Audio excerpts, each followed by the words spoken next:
All right, Elika, you wanted to come on, Yeah, but specifically with Dave Smith, you think he's yeah. wrong about absolutely everything. So just outline your main complaints about Dave Well, Smith.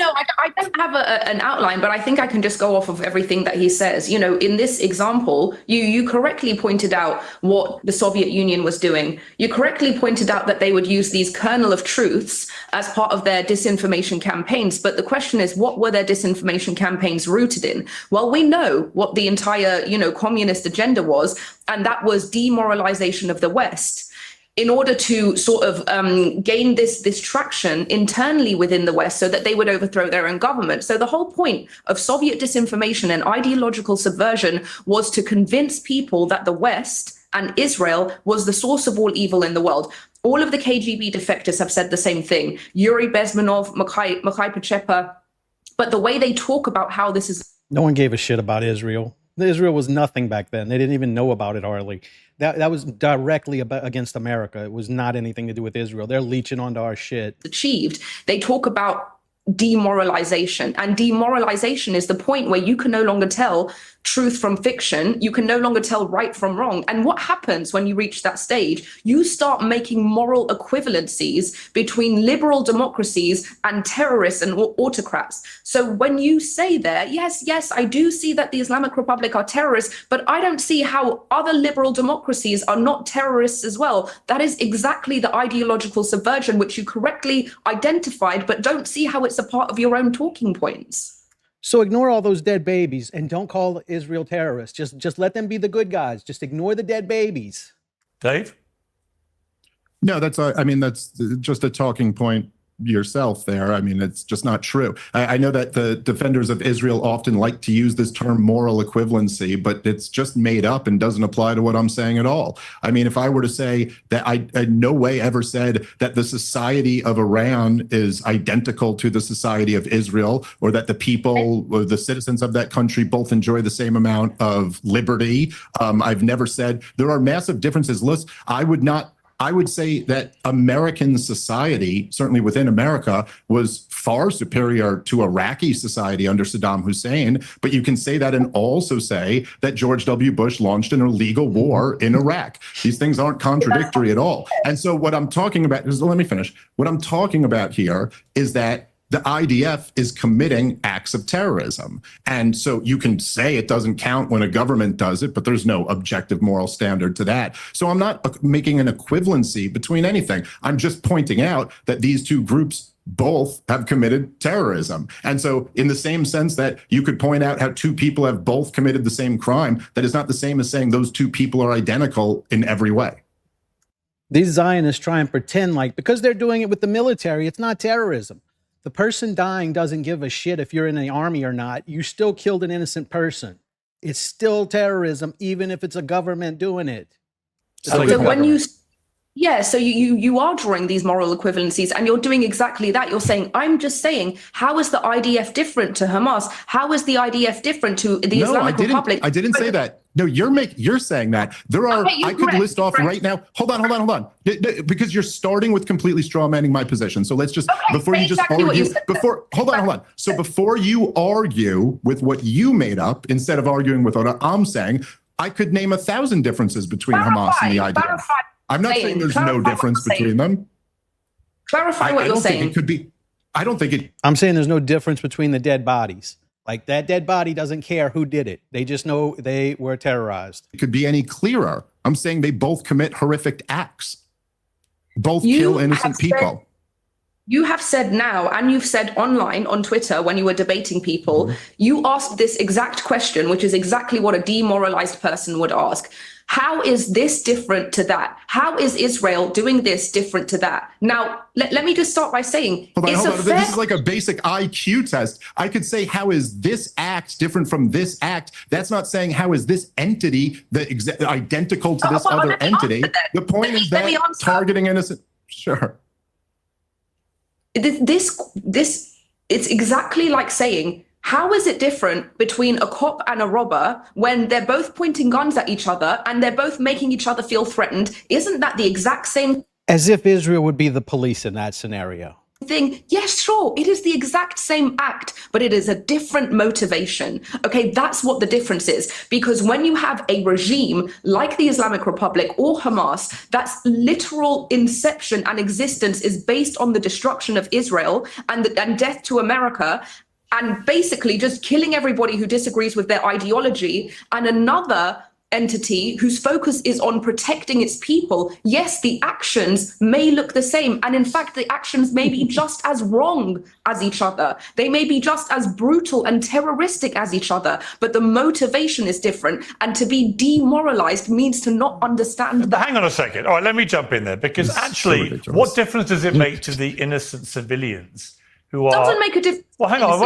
What difference does it make to innocent civilians who are killed? Whether one has a better, motivation for doing it. Because my problem with Even Pierce can see it. what Israel's doing in Gaza is that, in direct contrast to what it did in Lebanon with Hezbollah, in direct contrast to what it did in Iran, both very precise, very targeted, very successful operations, minimal civilian casualties. In Gaza, in Gaza, the strategy has been completely different. It's been a strategy of sort of nihilism, where they just destroy everything in Gaza. Almost every hospital is either now... Well, hang on, let me finish. Is either destroyed or damaged in some way. We know this actually because we have to listen to British doctors who've come out and told everybody what is actually going on there, because, of course, international journalists are still banned by the IDF, even though they were allowed in previous conflicts in Gaza. They're not allowed in to verify anything in this one, which I find very suspicious. But here's my point, Elika. I defended Israel's right to defend itself after October the 7th, not least because the Hamas spokesman went public almost immediately and said, we want to keep doing this. So I completely understand Israel's not just a need or a right, but a duty to defend its people. However, what we've seen in the last few months, with a 3-month blockade of starvation of already war-torn, impoverished people, and then this constant bombardment, including in the last 6 weeks, endless bombardments of people who are desperately lining up to get food. Now, they are dying, it seems very mysteriously. The IDF says we shot in the air as warnings. Sometimes they use other language, which means they may have shot towards people they saw as a threat, or they are now investigating what happened. I read out earlier in a previous debate about this, all the different times this has happened in the last 6 weeks. It's endless. And the idea that the IDF are not killing people in this way, when everybody else involved says they are, is ridiculous. So the point I think Dave is making, quite straightforwardly, is that what the IDF's been doing in the last 3 months, to me, crosses any line of self-defense and could absolutely be categorized as terrorizing the innocent people of Gaza. Now, it doesn't mean they're not in their heads going, they're going after Hamas. Their motivation is, we want to kill the bad guys. But they have lost all sense of proportion, and they are now behaving in a way that if other people were doing it to them, they would categorize as terrorism. Okay, so let me just answer you in 2 points. First of all, let me ask you this question. If Hamas was entirely separated from the civilian population, let's say it was totally down north and everyone else, up north and everyone else was down south, do you think that we'd see these civilian casualties? But no enemy in modern warfare has ever been entirely separated from civilian populations. It's for the birds. It doesn't happen. My brother and my brother-in-law were both army colonels, right? Her argument literally is, hey, what if they all just separated and we could just kill the terrorists? Then wouldn't that be better? Yeah, that'd be better. But you can't, so. It's for the birds. This idea you get some clean war where civilians are nowhere near any of it, it doesn't really happen ever. Yes, it does happen, because you just used the example of Iran. You saw Give me an example where no civilians have been killed in modern warfare. It's not no civilians, it's the amount of civilians. Right. And it is the fact that Hamas, it doesn't just embed itself, it embeds But there are as many civilians in Lebanon. In fact, there are more civilians in Lebanon than there are in Gaza. How was it that Mossad was able to target 3,000 members of Hezbollah with a pager device that exploded? But in Gaza, the only way to deal with it, apparently, same situation. In Lebanon, Hezbollah live amongst civilians. The only way they can apparently do it in Gaza is to obliterate Gaza and kill tens of thousands of civilians as they go after Hamas. I don't understand. Because, Pierce, they didn't want to live in those old dirty buildings. They want to live in the new buildings they build for their people. They're going to rebuild all that as Greater Israel, obviously. And the difference. Okay, let me answer the question and then you'll understand. What you're doing right now is you're not just legitimizing Hamas's strategy, you are encouraging it. No, I'm because not. the whole. When did I encourage it? Okay, well, let me explain. Annika, and then you know you'll people are understand. listening to this, right? I Okay, mean, please. they know what I've said. Please. If you let me finish my sentence and then at the end of it, you can tell me if you agree. Should we agree on that? Sure. Okay. When Hamas intentionally embeds itself amongst civilian populations, the whole point of that strategy is that there'll be so much civilian casualties that the world will look at Israel and say, what an abhorrent pariah state that has lost all legitimacy. Okay, so let me finish. So every time the world does that, every time the world reacts in that way, it reinforces Hamas's behavior because it tells them this works. So in this moment that you're saying this, you are encouraging Hamas to keep doing that. So it's our fault for seeing Israel being monsters and saying, hey, look, Israel's being monsters. It's our fault. We should just stop noticing it and let them do whatever they want to do. Good point. We shouldn't talk about the 50, 60, 70,000 civilians. No, you should. Or however many. We don't actually know how many have been killed. We know we believe 70,000 have been killed, of which perhaps 25 to 30,000 are Hamas. We don't know because no one can ever give me actual figures. You should talk about it and you should frame it within the context of look how much destruction there is when terrorists embed themselves in civilian populations, which Dave, just let me get Dave to respond. Let me get Dave to respond. I've been talking too much. Listen, this is just we should talk about it, but only in the framework that it's not the fault of the people who are dropping the bombs on the innocent people or shooting the people who are the ones. Hey, you know what? You just asked. You just had. Excuse me. You just had your whole thing about let you finish and then you can respond to that. So why don't we do the same? And you stopped me when you were being You opened by saying that Pierce. You got interrupted when you said Pierce was running cover for Hamas by pointing out that Israel is going too far. Quiet. Let me. No, you didn't. Your point stopped. Listen. All right, don't talk over each other. Elika, let Dave respond, and then you respond to him. I listened to the garbage you had to say. Let him respond, then you reply. Let me get in now. But I didn't say no response. All right, but stop talking. Lady, let me just save you all the time in this debate. You wanted to debate me because I'm so wrong about everything and I'm so influential, and you wanted to smack it down. It ain't gonna be you, lady. You're not the one who's gonna stop me. This is just ridiculous. She's no lady, Dave. Lady. Okay, I'll call you whatever. Oh, okay, good one. Oh yeah, you really smacked down my bad ideas. Anyway, Pierce, again, all they have. You're too stupid to realize it. You're too stupid to realize how bad your ideas are. There you go. That's from the lady who just brought us the gem of, hey, y'all all keep noticing when Israel does terrorism and saying, hey, y'all are terrorists, so it's y'all's fault. Y'all should got to stop noticing. That's the argument she's bringing, but we're too dumb to see it. The argument you got. Anyway, can I talk now? Sure. Okay.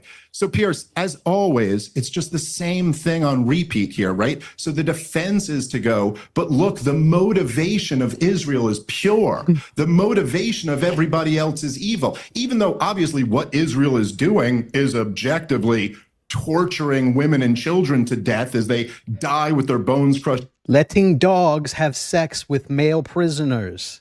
That's what Israel is doing. Under rubble, but still, but also, Pierce, don't let it mess with you that at the highest levels of the Israeli government, they've kind of told you what their motivations are here. I mean, the South African case that they brought to the International Court of Justice was like 90% just direct quotes from Israeli leaders. The prime minister himself referred to them as Amalek when talking to the military. You got the finance minister, the defense minister bragging about how nobody's getting any food for a 3-month period, bragging that not 1 ounce of grain will get into Gaza. I mean, I'm sorry, this is obviously terrorism. It borders on genocide. It's horrifically wrong. And for you to use your example of saying like, oh, this is what I'm saying is that a guy who robs a store and a cop who comes to stop them are committing the same act because they're pointing a gun at each other. Yeah, but of course, in that example, they're right. But in that, no, that's what you said. That's what you said about my point. And it was really dumb. Because in that example, there aren't innocent people being slaughtered. Yeah, it kind of is. It would still be different. Okay, so Elika, let me ask you a question, which is this. Are you comfortable with everything that Israel's done in the last 3 months? No, I've always said that there should be dual criticism, and that's exactly what my problem has been this whole time. Everybody's criticizing Israel, which is fair, but why isn't anybody criticizing the reason why Gaza looks like this? Because Hamas has decided to embed itself. They are, though. I mean, I couldn't have been more critical of Hamas going back 20 months. I mean, I still am now. I think they're a despicable terror group. Well, they're a despicable terror group who committed one of the worst terror attacks of modern times. I mean, your earpiece maybe wasn't working for the whole first 5 minutes of this, where me and Pierce both agreed that the previous guest was. All Zionists have the same thing. They hear you criticize their country, and they just figure that means that you're pro the other side. They all do this. Every one of them will call you pro Hamas if you just criticize that country. Ridiculous to downplay Hamas's crimes and that they have committed horrific acts of terrorism. Elika. What I was responding to in terms of what Piers said to me, he was talking about why is it that we can do targeted military strikes in Iran, but we've decided to entirely desecrate Gaza. And my response was that, not saying that it was right, but I'm saying that when Hamas embeds itself in all of Gaza, it is going to result in ruin. And it reinforces the point that I've been making this entire time, not just since October 7th, but for the past 3 years that I've been talking about terrorist regimes, which is that they bring mass death and destruction everywhere they go. Well, that is true. I agree with that. But I also know that Israel, through Mossad, have supposedly the most sophisticated, experienced intelligence operation in the world. And it was brilliantly seen with the Hezbollah pager attack. It was been brilliantly identified by the way they managed to identify where all the military leaders and nuclear scientists and nuclear sites were going to be in Iran for Israel to attack. From a purely military perspective and intelligence perspective, Israel did an extraordinary job, both with dealing with Hezbollah and the Iranian regime. However, it does just beg the obvious question.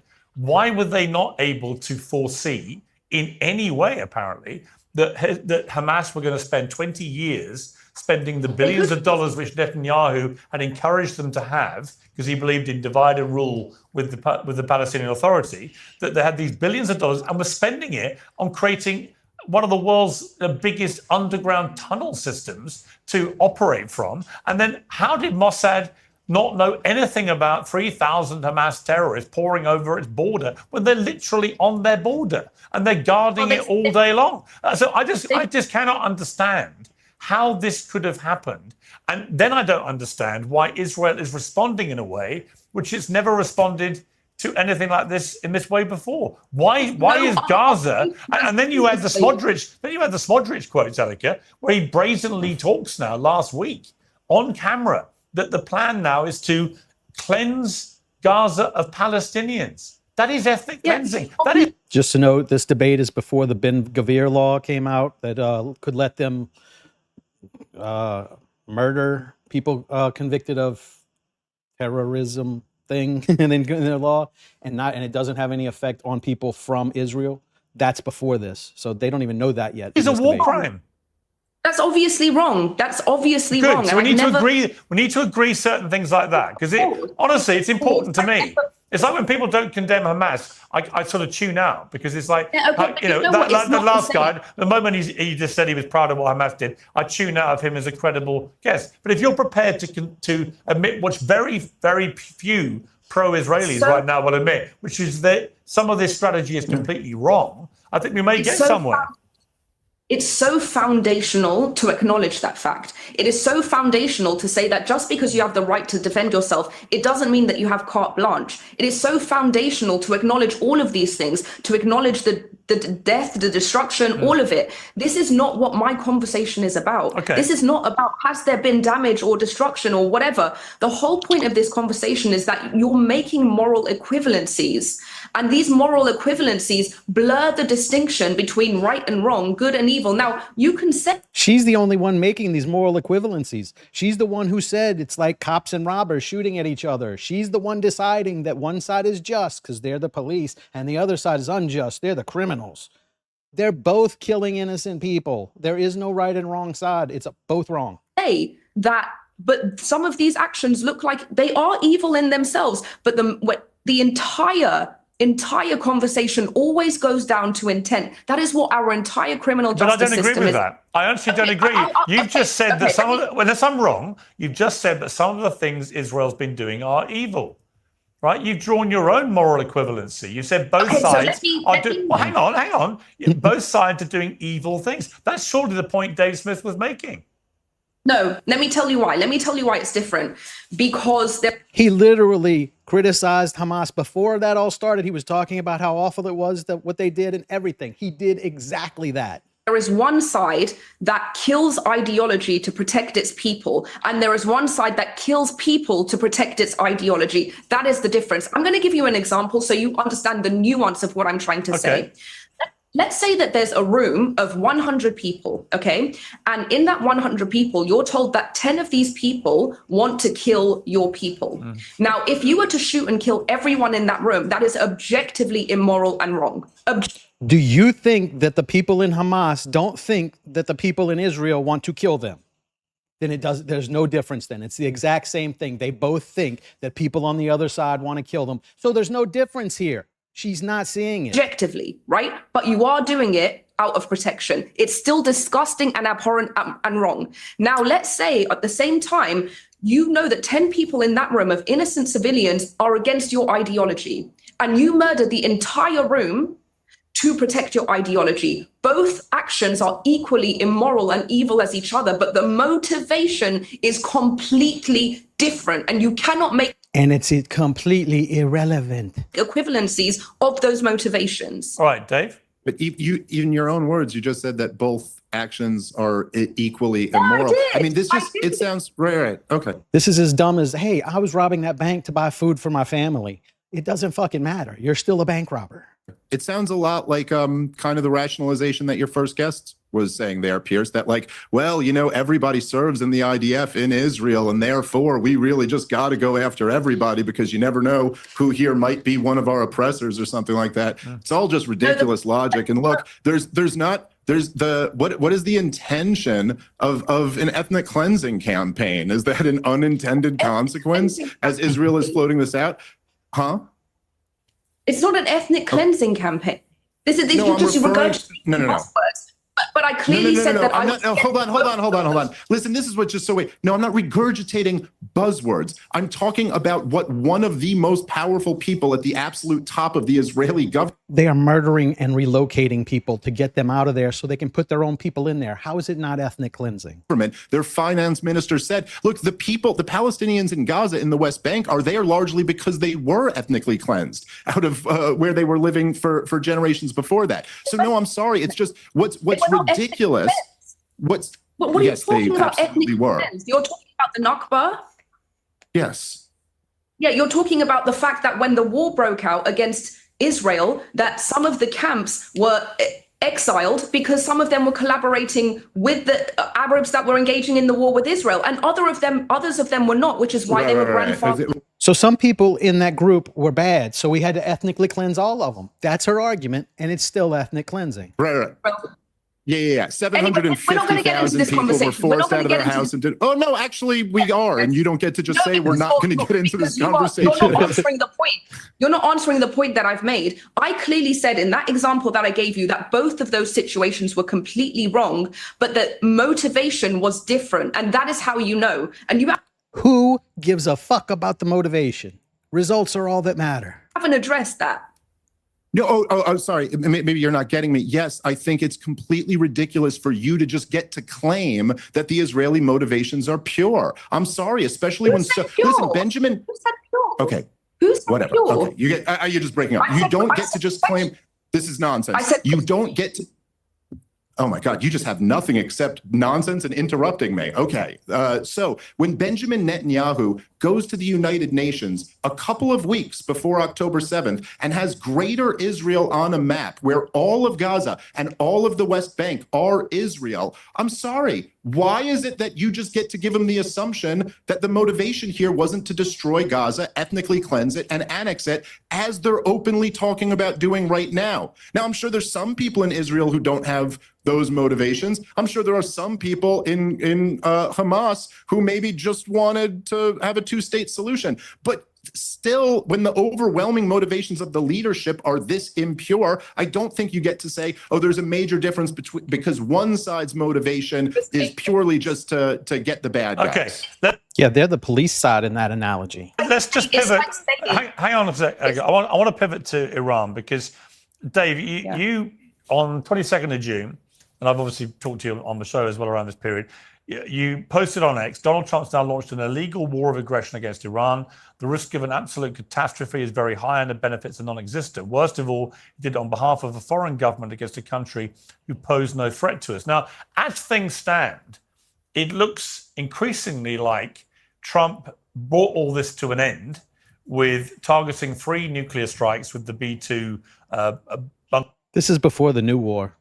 This is when we all believed that they took out the entire nuclear facility. This is when we were still going off of that lie. Buster bombs. We don't know the scale of the damage, but even the Iranians are saying significant. And the war appears to be now at a ceasefire stage after 12 days, which is being kept in hell, which I'm astonished by.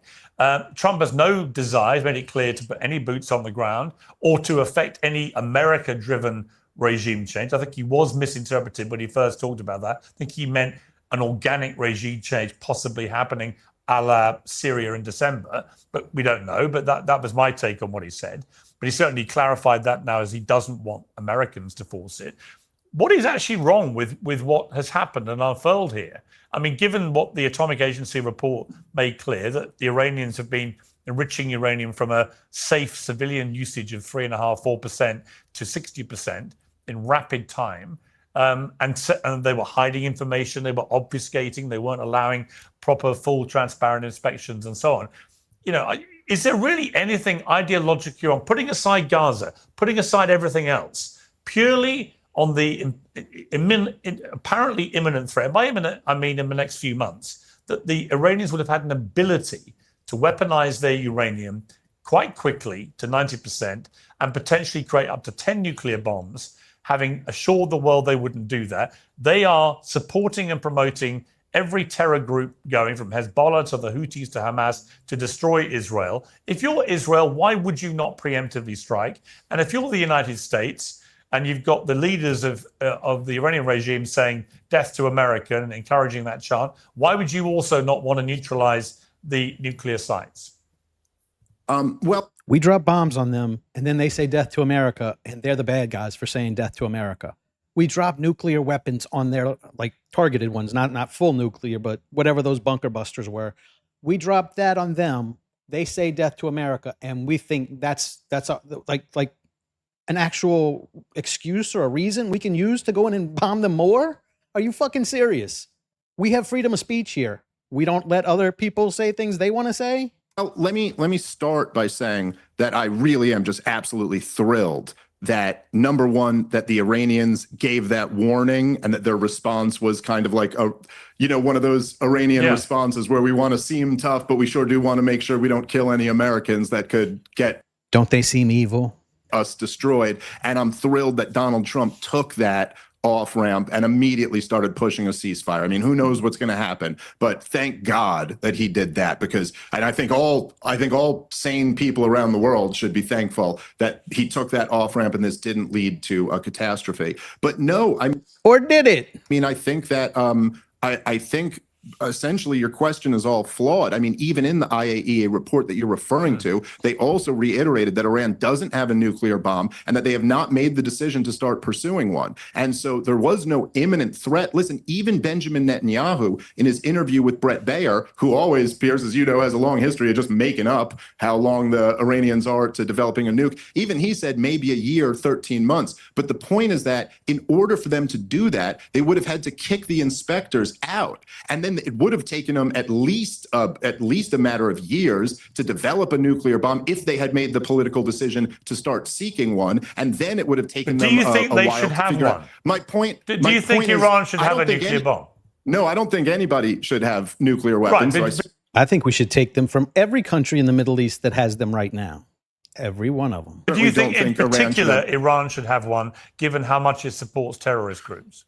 Well, I will answer that question. Let me just say the point I was making there is just that there was no imminent threat. We had more than enough time to do what the American legal system requires in this situation, which is that you bring it to Congress so that the people theoretically can have a debate through their But representatives and a actually, as declaration you know, of war David, can be I mean, I launched. saw But- AOC making that argument, and I replied to her, almost every military strike ordered by an American president this century has been done without prior congressional approval.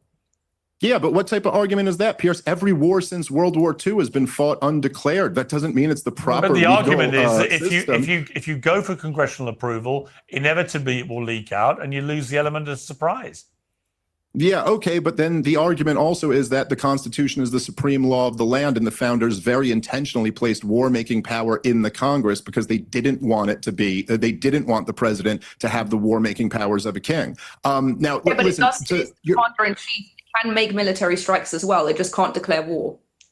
Yeah, well, there's some debate about that amongst constitutional scholars, but yes, but that refers to like an imminent threat, which by all accounts this wasn't. Now, listen, I don't want Iran to get a nuclear weapon. I think that everything that U.S. but basically all of U.S. and Israeli foreign policy seems to have been geared around incentivizing them to make one for about as long as I've been alive, which I think is very counterproductive. But I will say that I think there is a couple thoughts here that I think people should really consider. And number one, that I don't, I still think that Donald Trump, as great as it is that he walked us back from this, I think it was totally reckless and wrong for him to launch it to begin with. But think about this.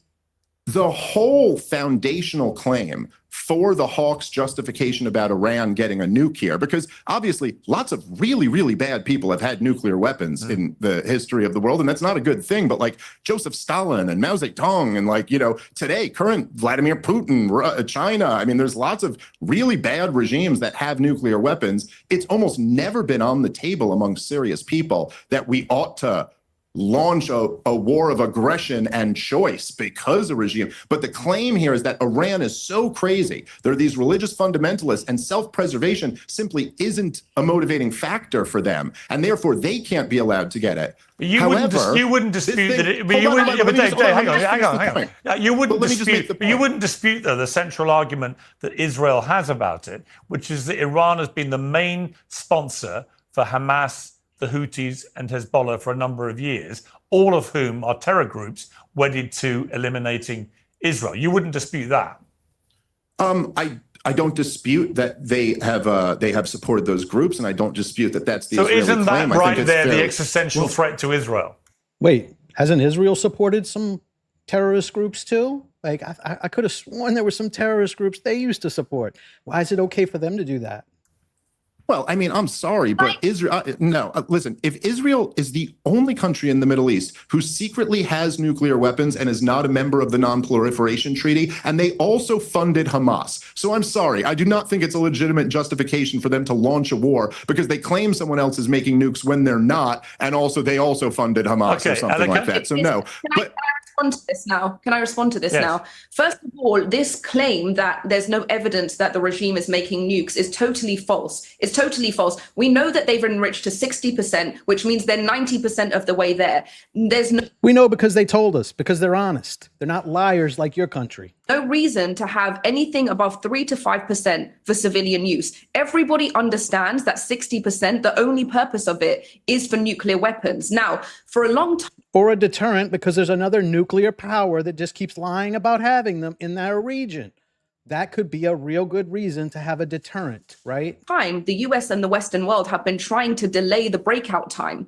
That was the whole point of the JCPOA and all of these other deals, was that we know that they're months away, right? That's why you keep saying, oh, they've been months away for years, right? But they've been trying to extend the breakout time from months away to at least a year away for the past 10 to 15 years. So actually, everybody is fully aware that the regime has always been months away from developing new. Since the 90s, they've been weeks away. Remember that. He's been saying this since the 90s. They're weeks away, and they're still saying it. This is what led up to them doing the invasion because of people like her saying they're still 2 weeks away.